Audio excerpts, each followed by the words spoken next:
आज का हमारा टॉपिक होगा why the demand for Indian indigo, यानी कि इंडिया में जो इंडिगो उगाए जाते थे उनका डिमांड पूरे विश्व भर में क्यों था, ऐसा क्या खास बात था, है ना। जानते हैं इसके बारे में। देखिए, एक बात आपको बताते हैं, केवल इंडिगो ही नहीं, इंडिया का कॉटन हो गया, इंडिया का जूट हो गया, इंडिया का शुगर कैन हो गया, इंडिया का चाय हो गया, इंडिया का इंडिगो हो गया, ये सारा चीज़ ना वर्ल्ड मार्केट में एकदम छाया हुआ था, क्योंकि हमारे यहाँ पे ना मिलावट नहीं था उस समय पे।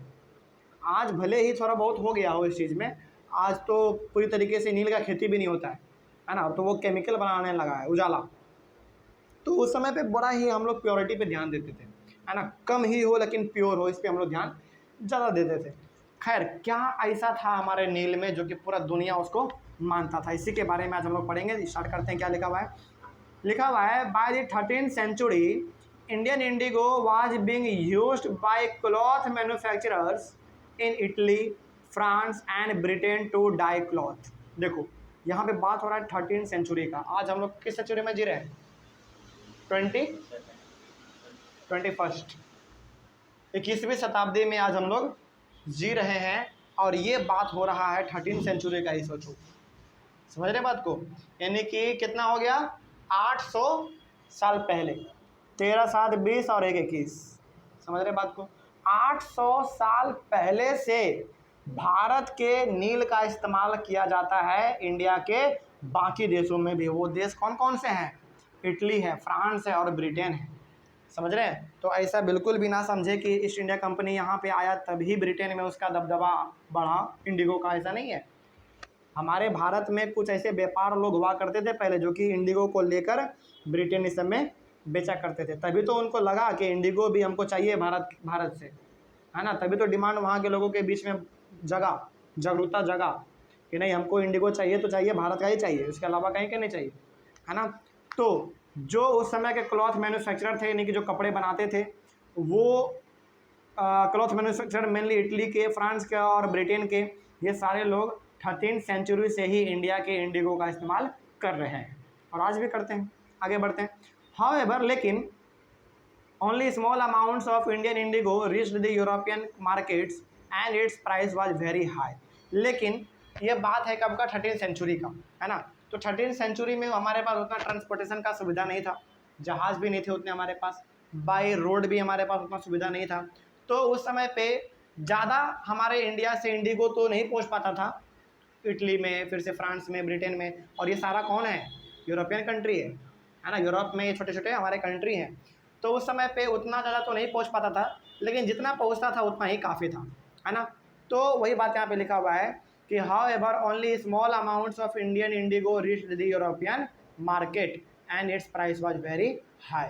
तो बात है 13th सेंचुरी का। उस समय पे हमारे पास सुविधा नहीं था ट्रांसपोर्टेशन का, तो इंडिगो इंडिया से बहुत कम जाता था, लेकिन जाता था, है ना, जाता था। दूसरा यहाँ पे ये भी बात लिखा गया है कि उसका जो उस समय प्राइस होता था वो बहुत ही ज़्यादा होता था। ठीक है, अब देखो भाई, आपके पास जाने का सुविधा नहीं है, लोग दुख तकलीफ़ को झेलते हुए जा रहे हैं, कितने समस्याओं को झेलते हुए आपके पास जा रहे हैं यूरोप में, तो ऑब्वियस सी बात है कि वो प्राइस तो महंगा लेगा ही लेगा, है ना। चलो, लेकिन आज तो हमारे पास हवाई जहाज़ है, रोड से भी सुविधा है जाने का, है ना, फिर से हमारे पास समुद्र से भी है ना। चलो आगे बढ़ते हैं। फिर उसके बाद लिखा हुआ है, therefore European cloth manufacturers had to depend on another plant called woad to make violet and blue dyes. देखो, 13th सेंचुरी में यूरोप में हमारा इंडिगो पहुंचता तो था, लेकिन ज़्यादा नहीं पहुंच पाता था। अब देखो, ज़्यादा नहीं पहुंच पा रहा है, तो क्या यूरोप के लोग पूरी तरीके से इंडिया के इंडिगो पे ही डिपेंड रहेंगे क्या? नहीं, उसको इंडिगो चाहिए, कोई भी ला के दे दे इंडिगो, है ना। तो पूरी तरीके से इंडिया का इंडिगो वहाँ पे ना पहुँच पाने के कारण यूरोप के क्लॉथ मैन्युफैक्चरर ने, यानी कि जो कपड़े बनाया करते थे, जो कपड़े में कलर करा करते थे, उन सभी को डिपेंड होना पड़ा इंडिगो के अलावा किसी दूसरे अल्टरनेटिव पे, है ना, जो कि इंडिगो के जैसा ही देखने में लगता था, लेकिन इंडिगो था नहीं। तो वो इंडिगो के जैसा ही जो काम करता था वो कौन था? वोड, WOAD, इसको याद रखिएगा। ठीक है, तो आपसे पूछे कि यूरोप के लोगों को वोड इसका इस्तेमाल क्यों करना पड़ा, ये सवाल पूछा जाता है, बड़ा बेसिक सा सवाल है। सवाल ये है कि यूरोप के लोगों को वोड का इस्तेमाल क्यों करना पड़ा? इसलिए इस्तेमाल करना पड़ा क्योंकि उस समय पे भारत से इंडिगो वहाँ पे पहुँचते तो थे, लेकिन बहुत ही कम पहुँचते थे, साथ ही साथ उनका कीमत बहुत ही ज़्यादा होता था। लेकिन वोड एक ऐसा इंडिगो का काम करता था, यानी कि ये वोड जो है ना, ये बिल्कुल आप कह सकते हैं इंडिगो के जैसा ही दिखने में लगता था, लेकिन इंडिगो नहीं था, इंडिगो नहीं था, है ना। तो वोड थोड़ा सा आसानी से मिल भी जाता था, सस्ता भी होता था, है ना। तो यूरोप के लोग इंडिगो के बदले इसी का इस्तेमाल किया करते थे, ठीक है। तो और ये वोड वायलेट और ब्लू दोनों कलर देता था, है ना, लेकिन इंडिगो तो केवल आपको ब्लू कलर देगा, तो ये वायलेट और ब्लू दोनों देता था। वोड was easily available in Europe, सही बात है। देखो, जो आपको आसानी से मिल जाए आप वही इस्तेमाल करेंगे, ये तो ह्यूमन बिहेवियर होता है ना। तो इंडिगो उसको जल्दी मिल नहीं रहा था उन लोगों को, यूरोप के लोगों को, लेकिन वोड उसको बड़ा आसानी से मिल जा रहा था, तो वोड को उन लोगों ने इस्तेमाल करना शुरू कर दिया। उसके बाद woad was grown in northern Italy, southern France, Germany and Britain. और ये वोड उगाया कहाँ पे जाता था? नॉर्दर्न इटली में, साउदर्न फ्रांस में, जर्मनी में और ब्रिटेन में उगाया जाता था। Worried by the competition from indigo, woad producers in Europe pressurised their government to ban the import of indigo. अब देखो होता क्या था, इंडिगो में इतना ज़्यादा क्षमता था ना कि वो कम ही यूरोप जाता था, यानी कि यूरोप में इंडिगो हमारा पहुंचता तो बहुत कम था, लेकिन जितना कम पहुंचता था ना उतना ही इंडिगो पूरा धमाल मचा देता था। कम था लेकिन प्योर था, है ना। तो वहाँ के लोगों को डर लगता था, जो वोड का व्यापारी करते थे, वोड का खरीदना बेचना जो व्यापारी करते थे उनको डर था। उनको डर ये था कि पता नहीं इंडिगो वाला यदि आएगा तो हमारा व्यापार जो है चौपट हो जाए, क्योंकि इंडिगो ज़्यादा उजाला देता था, है ना, वो ज़्यादा अच्छा था वो। तो वहाँ के जो व्यापारी लोग हुआ करते थे, जो वोड को खरीदते बेचते थे, उनको डर था। डर ये था कि क्या पता इंडिगो यूरोप में आ जाए और हमारे वोड का जो वैल्यू है वो घट जाए।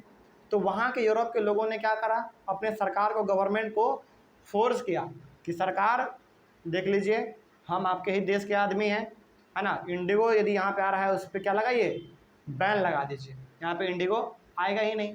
अब जब इंडिगो नहीं आएगा तो लोग क्या इस्तेमाल करेंगे, केवल वोड का इस्तेमाल करेंगे, है ना। तो ऐसा ही हुआ, वहाँ के गवर्नमेंट ने क्या कर दिया, वहाँ के इंडिगो पे बैन लगा दिया, यानी कि कोई भी इंसान अब इंडिया से इंडिगो लेकर नहीं जाएगा वहाँ पे, अब बेच नहीं पाएगा, ठीक है, बैन लगा दिया। आगे बढ़ते हैं, फिर आगे क्या हुआ, however cloth dyer preferred indigo as a dye. लेकिन बैन लगाने के बावजूद भी वहाँ के लोग अभी भी किसको चाह रहे थे, इंडिगो को ही चाह रहे थे, क्योंकि देखो जो अच्छा चीज़ होता है ना उसको लोग पसंद करता ही करता है ना। तो वही चीज़ है कि वहाँ के लोगों ने मिलकर, सरकार के साथ मिलकर इंडिगो पे बैन तो लगा दिया, लेकिन इंडिगो का जो इम्पोर्टेंस था, उनका जो वैल्यू था वो घट नहीं पाया, है ना। वो जो उसका वैल्यू था वो बरकरार था, क्योंकि वो बहुत अच्छा था, अच्छा क्वालिटी का था वो। आगे बढ़ते हैं, फिर और क्या लिखा हुआ है, तो however cloth dyer preferred indigo as a dye. तो वहाँ के जो लोग थे, लेकिन फिर भी अभी भी वो क्या चाह रहे थे, इंडिगो को ही चाह रहे थे वोड के बदले।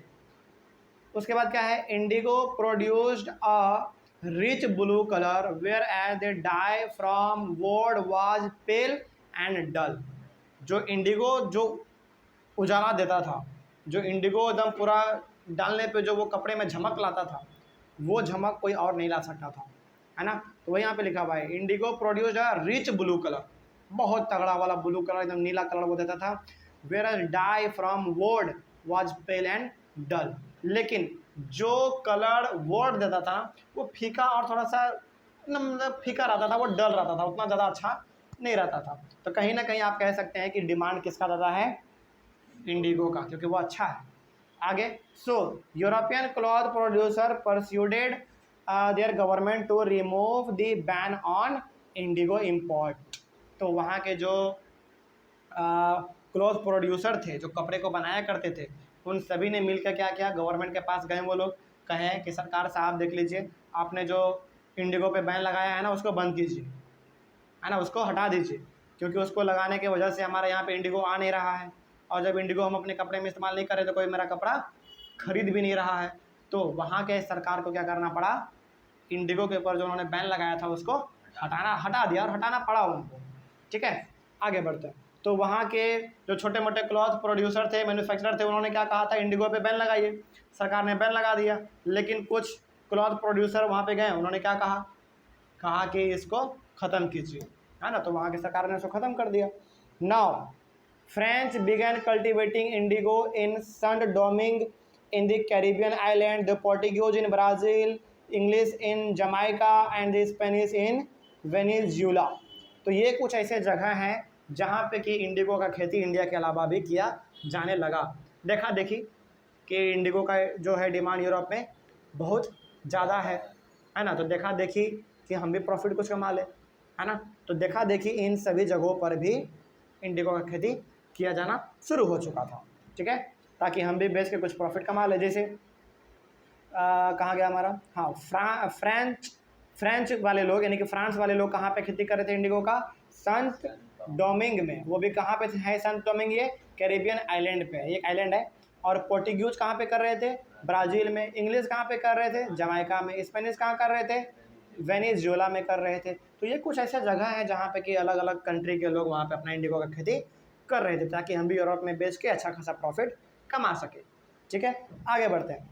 Indigo plantations also began cultivating in many parts of north America. इसके साथ ही साथ नॉर्थ अमेरिका तक इसका क्रेज चला गया, नॉर्थ अमेरिका तक इसका क्रेज चला गया, और वहाँ के लोग भी इंडिगो का खेती करना शुरू कर चुके थे, क्योंकि सबको मालूम था कि भाई प्रॉफिट कमाना है तो इंडिगो का खेती करो। और यूरोप छोटा मोटा कंटिनेंट नहीं है, बहुत बड़ा कंटिनेंट है ना। चलिए आगे बढ़ते हैं। सेकेंड नंबर पे आता है एशिया के बाद, है ना। आगे बढ़ते हैं। By the end of 18th century the demand for Indian indigo grew further. मतलब कि 18 शताब्दी ख़त्म होते होते तक, 18th सेंचुरी के लास्ट तक इंडिया का जो इंडिगो था उसका डिमांड बहुत ज़्यादा बढ़ चुका था, बहुत ज़्यादा। लोगों को चाहिए तो केवल और केवल इंडिगो चाहिए, इंडिया का, वो भी और किसी के अलावा नहीं चाहिए। देखिए उगा तो फ्रेंच वाले लोग भी रहे थे, है ना, इंग्लिश भी उगा रहे थे, फिर से ये पोर्टुगीज भी उगा रहे थे, स्पेनिश लोग भी उगा रहे थे, लेकिन इन सभी में से किसी का चाहिए तो किसका चाहिए, इंडिया के इंडिगो चाहिए, ठीक है। आगे बढ़ते हैं फिर। Britain began to industrialize and its cotton production expanded dramatically, creating an enormous new demands for cloth dyes। अब धीरे धीरे क्या हो रहा था, ब्रिटेन में इंडस्ट्री लग रहे थे कपड़ों के, छोटे मोटे इंडस्ट्री, बड़े बड़े इंडस्ट्री लग रहे थे, और वहाँ पे कपड़े बनेंगे तो कपड़ों में कलर तो आपको करना पड़ेगा, और कलर करने की ज़रूरत किसका है, इंडिगो का। तो यहाँ से आप ये भी कह सकते हैं कि जैसे जैसे वहाँ पे इंडस्ट्री बढ़ा, लोगों का कपड़ों का डिमांड बढ़ा, कपड़ों का डिमांड बढ़ा तो इंडिगो का भी डिमांड बढ़ा ब्रिटेन में, ठीक है। चलिए आगे बढ़ते हैं फिर। उसके बाद लिखा हुआ है हाँ, between 1783 and 1789 the production of Indigo in the world fail by half. लेकिन एक समय ऐसा आया, और वो समय कौन सा था, 1783 और 1789 के बीच में जो इंडिगो का प्रोडक्शन था इंडिया के साथ ही साथ और भी अलग अलग जगहों पर जो था, वो धीरे धीरे ख़त्म होने लगा। ख़त्म नहीं मतलब कम हो गया, आधा हो गया। जितना पहले होता था उतना से वो आधा हो गया। अब जब आधा हो गया तो लोग स्विच कर रहे थे किसके ओर, इंडिया की ओर, है ना। अब देखिए क्या लिखा हुआ है, cloth dyers in Britain now ईगरली looked for new source of Indigo supply. अब अलग अलग कंट्री में जो इंडिगो उगाए जा रहे थे, वहाँ पे इंडिगो का जो प्रोडक्शन था वो आधा हो चुका था। प्रोडक्शन आधा हो गया, क्या लोगों के से मतलब है, नहीं, लोगों को तो इंडिगो चाहिए ही चाहिए किसी भी हाल में। तो अब जब यहाँ पे प्रोडक्शन कम हो गया अलग अलग कंट्री में, तो अब लोगों को क्या चाहिए था कि हमको किसी दूसरे जगह से चाहिए इंडिगो। अब यहाँ पे छाएगा कौन, इंडिया। इंडिया वाला उसके नीड को पूरा करेगा। हालांकि तो नीड तो अभी भी पूरा कर रहा है। यहाँ तक में हम लोगों ने जो भी पढ़ा, यहाँ पे तो इंडिया का इंडिगो है ही, वो तो उसका नीड को पूरा कर ही रहा है। लेकिन अब जो है सबसे ज़्यादा यदि आगे बढ़ चढ़ के आने वाला है तो वो कौन आने वाला है, इंडिया का इंडिगो आने वाला है। तो अगले वाले क्लास में हम लोग यही डिस्कस करेंगे। टॉपिक का नाम होगा अगले वाले क्लास में आपका ब्रिटेन टर्न्स टू इंडिया, यानी कि ब्रिटेन के लोग किधर आ गए इंडिगो के लिए, इंडिया आ गए, है ना, कि हमको इंडिया का ही इंडिगो चाहिए, क्योंकि पूरे यूरोप में यदि किसी का क्रेज है इंडिगो के मामले में तो वो किसका है, इंडिया का है, ठीक है। चलिए तो इसको हम लोग अपने अगले वाले क्लास में डिस्कस करेंगे। लेकिन यहाँ तक में कोई डाउट आपको, हर चीज़ समझ में आया? तो यहाँ से आपको ये समझ में आ गया होगा कि पूरे के पूरे यूरोप में इंडिया के इंडिगो का क्यों डिमांड था। इसलिए डिमांड था क्योंकि यहाँ पे जो इंडिगो उपजाए जाते थे, उनका जो खेती किया जाता था, उनका क्वालिटी बहुत ही बेहतरीन होता था। कोई डाउट यहाँ तक? चलो, यहाँ तक में कोई डाउट नहीं है तो मिलते हैं फिर हम लोग अपने अगले वाले क्लास में। Thank you very much.